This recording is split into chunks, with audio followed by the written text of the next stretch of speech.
ہم R O office میں ایمان وسیم صاحبہ، ناز الہی صاحبہ اور بسات صاحبہ کے جو نامینیشن پیپر کی سبمیشن کی اسکروٹنی تھی اس کے لیے میں، میرے ساتھ میاں عرفان اکرم صاحب، تنویر اقبال صاحب، عرفان صاحب، یہ سارے جو ایز آتھورائز ریپرزنٹیٹیو تھے وہ گئے ہیں۔ اسکروٹنی کے پروسیس کو ہم نے جوائن کیا ہے۔ ہمیں بتایا گیا کہ کوئی ان تمام کانسٹیٹوئنسیز میں ایک دو ایسے لوگ ہیں جنہوں نے آبجیکشن فائل کیا کہ یہ پرپوزر اور سیکنڈر کے جو دستخط ہیں ان کی ویریفیکیشن کی جائے۔ تو ہم نے یہ بھی استفسار کیا آر او صاحب سے کہ اس کے علاوہ اگر کوئی اور آبجیکشن بھی ہے تو آپ ہمیں بتائیں۔ تو ہمیں یہ واضح کیا گیا کہ اس آبجیکشن کے علاوہ کوئی اور آبجیکشن جو ہے وہ نہیں ہے۔ جو ریٹن آبجیکشن دیا گیا اس میں ایمان وسیم صاحبہ کی حد تک جو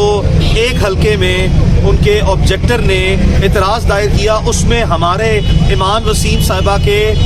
جو پرپوزر اور سیکنڈر ہیں ان کا نام ہی غلط لکھا ہوا تھا، یعنی کہ اس کو علم ہی نہیں تھا جس نے آبجیکشن کیا کہ جی پرپوزر اور سیکنڈر کے دستخط جینوئن نہیں ہے۔ تو اس کی ویریفیکیشن جو ہے وہ ویسے ہی مطلوب نہ تھی اور اس کا آبجیکشن جو ہے وہ انویلڈ ہے، اور اس چیز کو آر او صاحب نے فوری طور پر کنسیڈ بھی کیا اور مانا کہ یہ بات درست ہے۔ تو وہ آبجیکشن تو ویسے ہی غلط ہو گیا، اور اس کے بعد چونکہ کوئی اعتراضات باقی ہے ہی نہیں اور رہتا ہی نہیں ہے تو کوئی جواز باقی نہیں رہتا کہ ایمان وسیم صاحبہ کے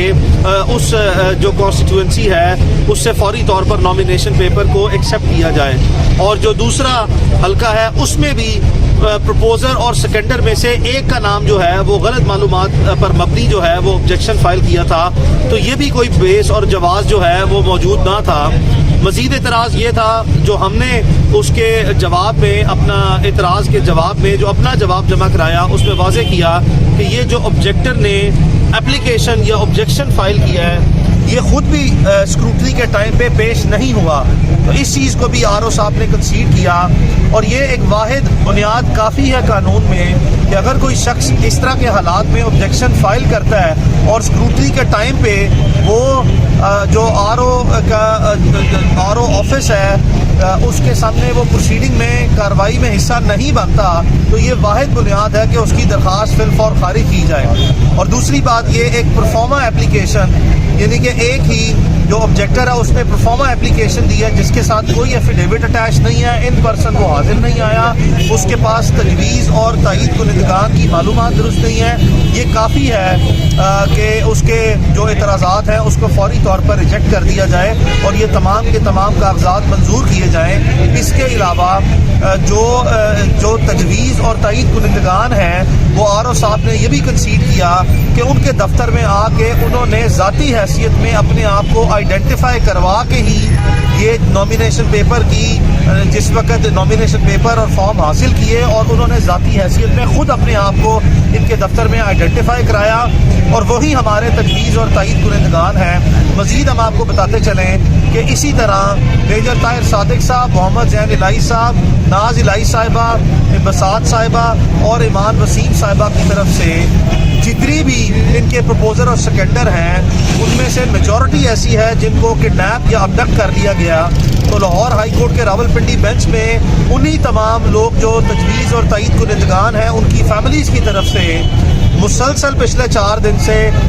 درجنوں کے لحاظ سے ہراسمنٹ کی اور ہیبیس کارپس کی پٹیشنیں فائل ہوئی ہیں، اور اس میں کل ایک پٹیشن میں تو لاہور ہائی کورٹ کے راولپنڈی بینچ نے اغوا کا مقدمہ درج کرنے کا جو یہاں سے اٹک پولیس کی طرف سے ڈی ایس پی صاحب نمائندہ گئے تھے اس کو حکم دیا کہ فوری طور پر مقدمہ جو ہے وہ درج کیا جائے اس شخص کے اغوا کا، جو کل کا ہم آپ کو تصدیق کر سکتے ہیں کہ ایک مقدمہ درج ہو چکا ہے، اور مزید جتنے بھی لوگ اغوا ہیں ان کے مقدمات بھی فوری طور پر درج کرا رہے ہیں ہم۔ تو ہماری امید یہی ہے کہ جتنے بھی سو کالڈ آبجیکشن تھے ان کی کوئی بیسس نہیں ہے، ان کو ڈسمس ہونا چاہیے اور یہ تمام کے تمام کاغذات جو ہیں وہ منظور ہونے چاہیے۔ اوور ٹو میاں صاحب۔ 2 آبجیکشن میں تو ایون کہ سیکنڈر اور پرپوزر کا نام تک نہیں لکھا گیا، صرف یہ کہا گیا ہے کہ جو سیکنڈر اور پرپوزر ہیں ان کا سائن جو ہے وہ جعلی ہے۔ تو میرے کسی ایک بندے کی فیک